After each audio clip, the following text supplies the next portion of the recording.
যোগ্যদের চাকরি যাওয়ার জন্য দায়ী কারা, এই প্রশ্ন ঘিরেই এখন চড়ছে বঙ্গ রাজনীতির পারদ। কলকাতা থেকে কোচবিহার বিক্ষোভ আন্দোলন ঘিরে তৈরি হলো তুলকালাম পরিস্থিতি। সোমবার নেতাজি ইন্ডোরে চাকরিহারাদের সঙ্গে মুখ্যমন্ত্রীর বৈঠকের দিনই কালীঘাট চলো অভিযানে ডাক দিয়েছিল বিজেপির যুব মোর্চা। কিন্তু এক্সাইড মোড়ে সেই মিছিল পৌঁছতেই ত্রিস্তরীয় ব্যারিকেড করে আটকায় পুলিশ, আর তারপরই রীতিমতো রণক্ষেত্রে রূপ নেয় এলাকা।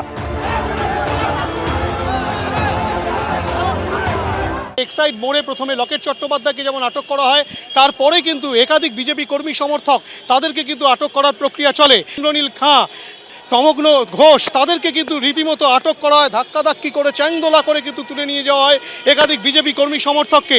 ভয় পেয়েছে মমতা বন্দ্যোপাধ্যায়, ভয় পেয়েছে। কলকাতা বন্দরের গেস্ট হাউসের মধ্যে ঢুকেও ব্যাপক ধরপাকড় করতে দেখা যায় পুলিশকে।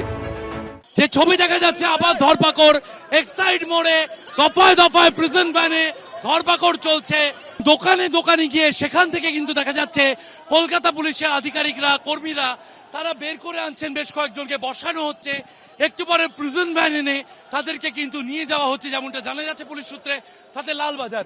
নাটক করতে গেলে রাস্তাঘাটে তো অ্যারেস্ট হতেই হবে। লকেট চট্টোপাধ্যায় নিজের হুগলিতে জিততে পারেননি, ওই এক্সাইডে গেছিলেন নিজেকে চার্জ করতে। প্রায় একই সময়ে শরৎ বোস রোডে এসএসসি অফিস অভিযান করে দক্ষিণ কলকাতা জেলা কংগ্রেস। স্কুল সার্ভিস কমিশনের অফিসে ঢুকে তালা লাগাতে গেলে তেতে ওঠে পরিস্থিতি। পুলিশের সঙ্গে রীতিমতো হাতাহাতিতে জড়িয়ে পড়তে দেখা যায় কংগ্রেসের নেতা কর্মীদের। তো সম্মান ফেরাতে হবে শিক্ষকদের, তাদের চাকরি ফেরাতে হবে, জীবন জীবিকা ফেরাতে হবে, নালে গদি ছেড়ে চলে যেতে হবে। চোরেদের সাথেও নাকি বসেছেন, তাই আমাদের মনে হয় খুব পরিষ্কার কথা, এই চোরেদের বিরুদ্ধে মানুষ পথে নামবেন, শিক্ষকরা পথে নামবেন এবং আগামী দিনে বৃহত্তর আন্দোলন আরও হবে। এসএসসি দুর্নীতির প্রতিবাদ ও ভবিষ্যতে স্বচ্ছতার সঙ্গে নিয়োগের দাবিতে কোচবিহারে বিক্ষোভ দেখায় এসএফআই এবং ডিওয়াইএফআই।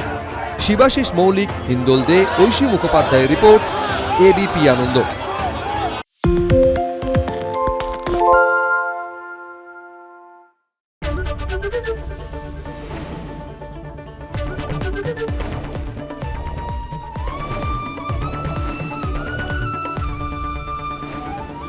এবিপি আনন্দ, এগিয়ে থাকে, এগিয়ে রাখে। বাংলা ঝামেলা চায় না, বাংলা খবর চায়। বাংলা খবর, বাংলার খবর। সত্য অন্তহীন, সত্যের খোঁজও তাই, সত্য সন্ধানে তাই আমরা অক্লান্ত, অকুতভয়। এবিপি আনন্দ নতুন ভাবনার প্রতীক, যা মনে মুক্ত, তথ্যে যুক্ত এবং যাবতীয় সীমানার বাঁধন থেকে মুক্ত। সীমা না শব্দটির মধ্যে লুকিয়ে আছে মানা শব্দটি, যেন চোখ রাঙানি এক অদৃশ্য বেড়াজাল, যা আটকে রাখে আমাদের এক ছোট্ট গণ্ডির মধ্যে। একমাত্র সঠিক খবরই গড়ে তুলবে এক মুক্ত সমাজ। সেই জগৎ গড়ার লক্ষ্যে কোনো সীমানার ঠুকুটি আমরা মানব না। এবিপি আনন্দ, এগিয়ে থাকে, এগিয়ে রাখে।